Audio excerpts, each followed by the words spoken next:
This state, this divine sickness, has a modern name.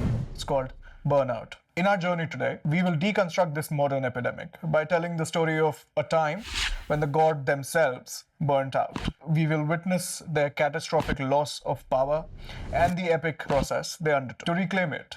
And from that story, we will extract a powerful framework that reveals why the path to rejuvenation first leads through a poison before you can ever taste the nectar.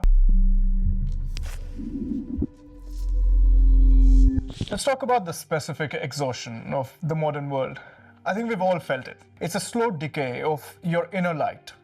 You wake up and you're already running on empty. Your mind is a storm of deadlines and anxieties, and your spirit feels like a kingdom that has lost its king.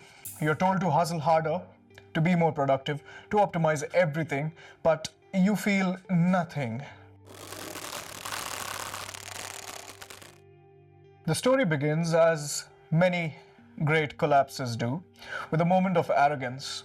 Indra, the king of the gods, riding his magnificent elephant, was gifted a divine garland by the great sage Durvasa. A garland filled with fortune and lustre. Indra, distracted and proud, casually placed it on his elephant's trunk. The elephant, irritated by the scent, threw it to the ground and trampled it. Enraged by this disrespect, Durvasa cursed Indra and all the Devas. "You are drunk on your power," he said. "So may all your strength, your fortune, and your divine luster leave you and wither away." And so it happened. The Devas grew weak, their light dimmed, they aged, and they were easily defeated in a battle by their rival, the Asurs.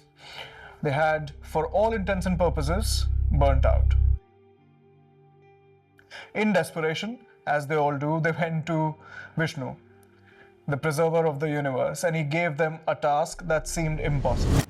He said, "The only way to regain your power is to churn the great ocean of milk, the Shir Sagar, and from it extract the Amrit, the nectar of immortality."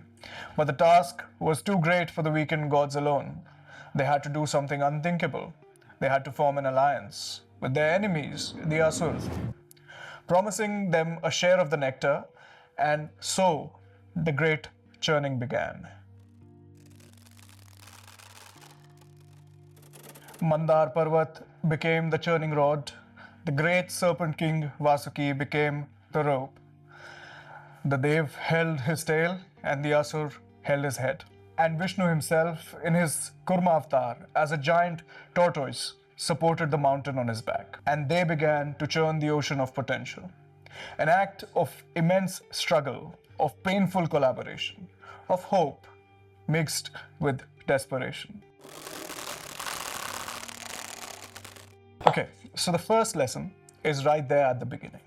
The burnout of the Dev began with a moment of arrogance, of taking their own divine energy for granted. I think we all do this. We disrespect our own spirit.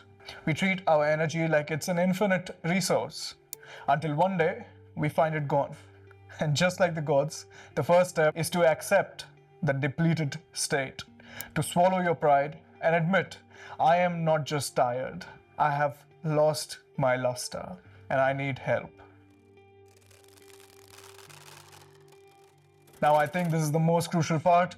Vishnu did not just hand them the nectar. He prescribed a process, an active, difficult, churning process. This is the central truth.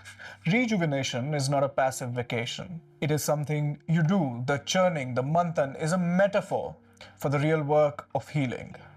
I mean, it's the therapy session. It is the difficult conversation.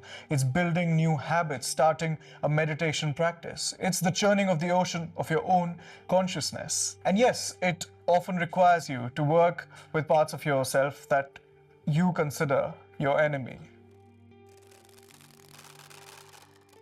So they churned and they churned, but what do you think came out first? Was it the nectar? No. The first thing to emerge was a terrifying, world-ending poison, the halahal. Its fumes were so toxic, it began to choke all of creation. Gods and demons alike fled in terror. This is, I think, the most profound psychological truth of this story. When you begin to churn your own life, when you finally start to deal with your burnout, the first things that come out of the surface are not peace and vitality. It is your poison, your suppressed anger, your unresolved trauma, your toxic habits, your deepest fears. And what happened to that poison? The gods ran to Lord Shiva, the master of consciousness, and Shiva, out of compassion, drank the entire poison.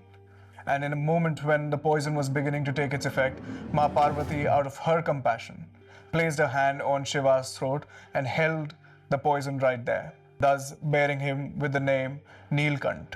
So the lesson here is this: to heal, you must develop the capacity to face your own poisons without being destroyed by it.